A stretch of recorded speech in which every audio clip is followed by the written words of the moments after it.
Hi, good morning, good afternoon, and good evening, everyone, depending on where you all are. First of all, I wanted to thank Nino for inviting me and Olga and involving our organization in this project. And I also believe that the way we treat people with disabilities, or the way we as people with disabilities are treated,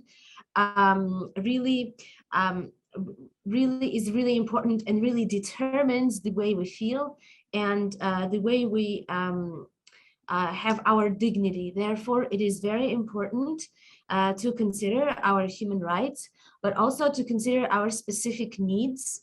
Today, I just was asked to rename myself, but like my today's slogan is no to facade participation.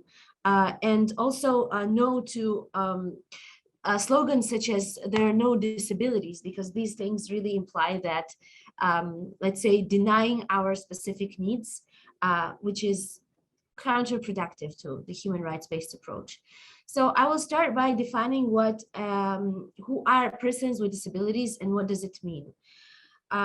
So according to the convention, to the UN Convention on the Rights of Persons with Disabilities, the UNCRPD, persons with disabilities are persons who have a long-term impairment, but impairments are physical, sensory, intellectual, or psychosocial, which in combination with different societal barriers may hinder persons' participation on an equal basis with others in the society. So it's not so much about our like diagnosis or medical condition. It's the societal barriers and the absence of services, assistive devices, and stigma. And existence of stigma is that what really conditions disability. So disability, just to explain, it is not about what I can or cannot do, or what I'm able or am not able of doing. And this is why we do not use the term differently abled, because it's not about if I can recognize somebody by face, or I don't know, play guitar or sing or dance or something. It is about the fact that our opportunities in society are limited by the societal structures and absence of legislation and discrimination and all other factors. Disability also, according to convention that we all are referring to, is not cut in stone. It's an evolving concept. Therefore, it does change. And also people with disabilities are not, and persons with disabilities are not homogeneous group. We also have obviously gender, and our barriers that we face might be exacerbated by our gender identity, sexual orientation, sex, race, refugee status, like migration status, as belonging to ethnic or religious minority, and having all of other circumstances that might, certain social origin and so on, that might further hinder our participation and our rights, and be as a barrier. Just to go over a few statistics, there are up to 15% of the whole world population persons with disabilities. So persons with disabilities constitute about 15% of world's population.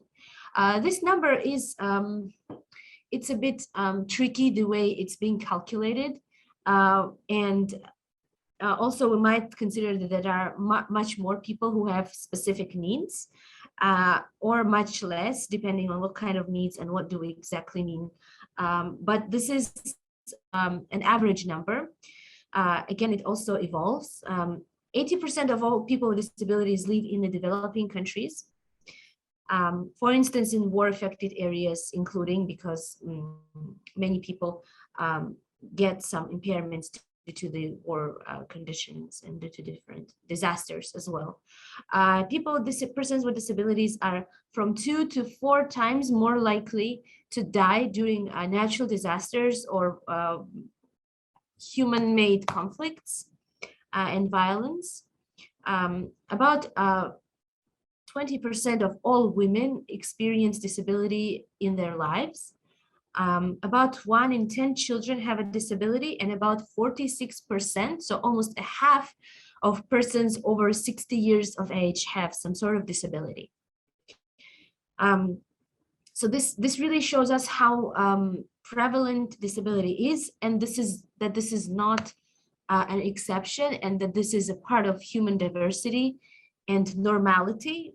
We unfortunately still use this word normal versus let's say a person with disabilities, which is again not correct, because there is no such a thing as norm, and there are all people that live on this earth are part of human diversity, including persons with disabilities, and Convention speaks very clearly about that.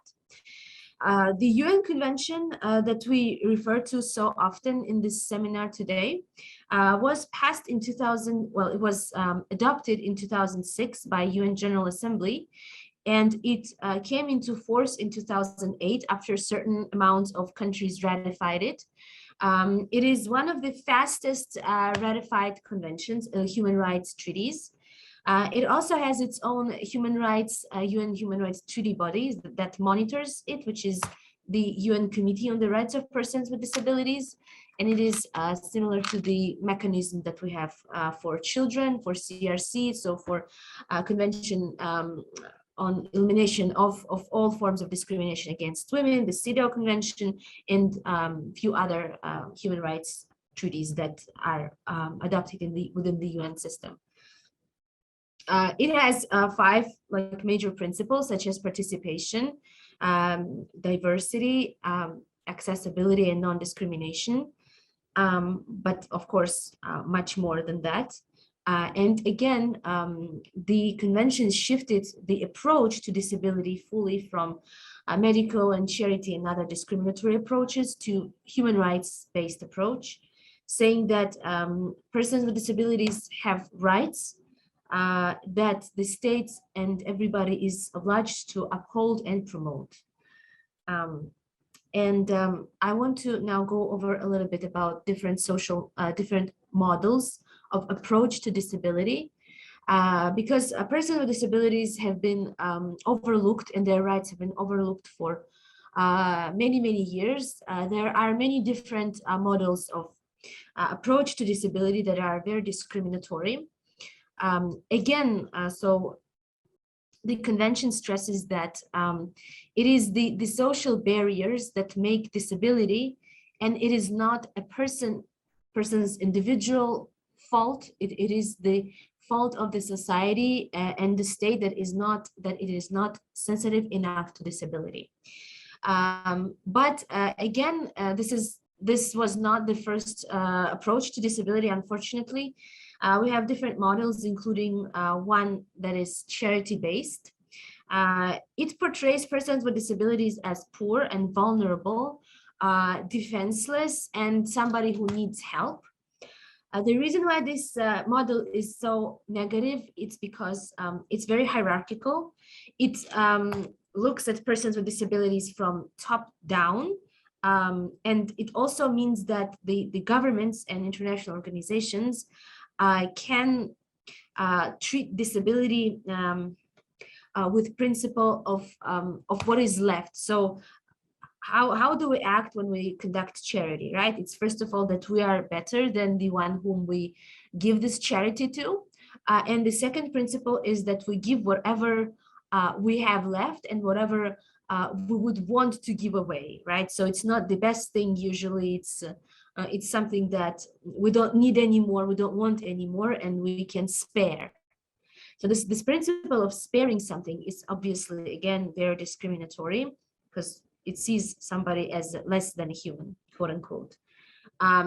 Medical, and also again, because due to this model, we often think that disability financial benefits, for example, are not a compensation of additional and extra costs that are associated with disability, but that these are rather like income replacement, because these people cannot support themselves, and the state just needs to give them something to survive. And obviously this is a discriminatory attitude. Medical-based model views persons with disabilities as objects of treatment. So it views them, first of all, as quote unquote sick people who need treatment. Yes, so who need to be improved, quote unquote. It stresses it in this model, the way it manifests is that in this model, people always talk about health in relation to persons with disabilities, and health is considered the their primary rights, and all the other rights are kind of such as right to education, political and civil participation, cultural rights, right to entertainment, employment, and so on, as somehow secondary and not important. Also, we have models such as, which are not on this screen, but I will also briefly describe them, attitudes where people with disabilities are portrayed as a danger to society, that they are abnormal, that they will have quote unquote sick children and sick,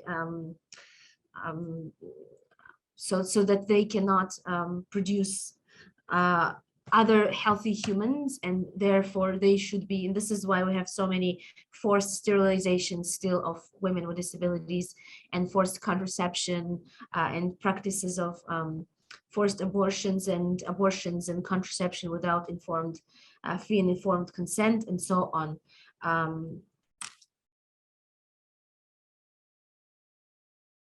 Okay, I'm seeing that there are a lot of questions in the chat, which we are very thankful for, and we will try to respond to them either at the end of the session or maybe later on in the written form, as Nino suggests us. So another approach also is that somehow people with disabilities are blamed for their diagnosis, or their family members, or they're somehow considered guilty or faulty of this, and immoral, and this is why they're being punished. And this again is a very discriminatory attitude that you might encounter in certain places, and attitudes that prevent and caution persons with disabilities against having children, creating their own families, against their sexual and reproductive rights, and so on. And therefore, so human rights-based approach again stresses the importance, and socially based model is pretty similar, but these are the human rights-based approach is continuation of the social model. Social model says essentially that disability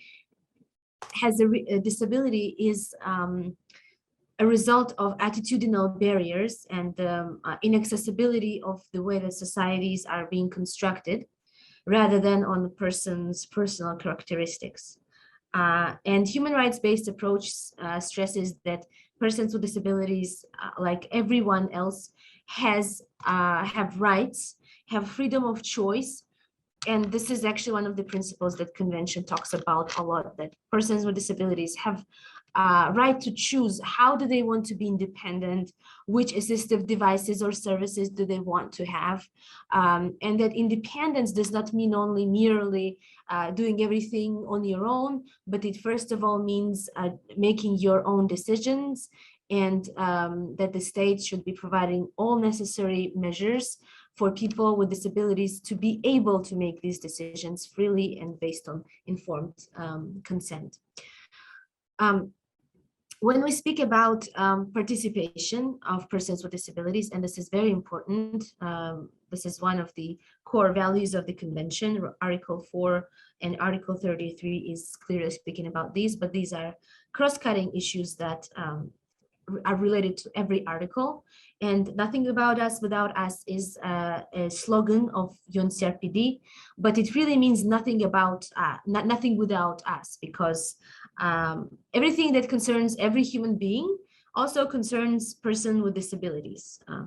So these decisions have to be made with proactive involvement of persons with disabilities. And As UN entity, of course, UNDP is helping and assisting the governments in meeting their obligations. Therefore, these attitudes and these principles should be also incorporated in the UNDP work.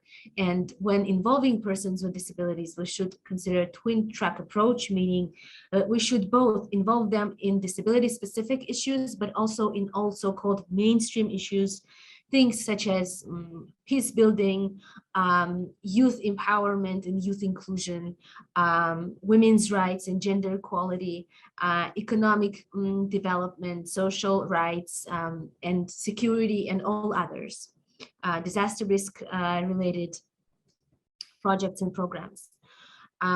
Yes, another aspect of the fact that persons with disabilities unfortunately encounter a lot of discrimination, and their organizations are often under-resourced and undersourced.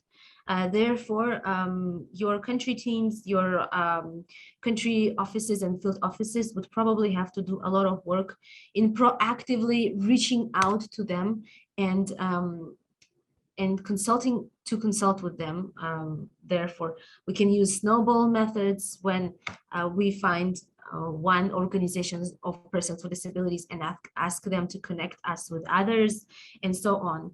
And what is very important is that we approach these organizations and individuals as equal partners and not as someone who we just should help. And here also is very important to empower these organizations, including through providing them and equipping them with certain resources, including financial resources. Because very unfortunately, a lot of times we have this attitude when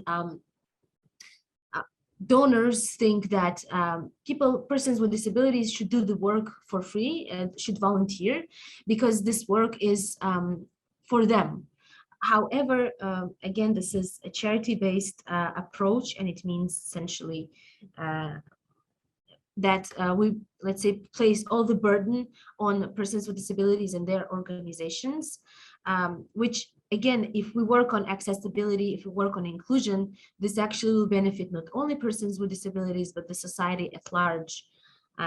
Because, for example, when we speak about accessible transportation, it is necessary not only for persons with disabilities using wheelchairs, for example, but also for those for parents with young children who use strollers, or for those with suitcases, or announcing bus stops in transport would benefit not only persons who are blind or visually impaired, but also city visitors, for instance, and older persons.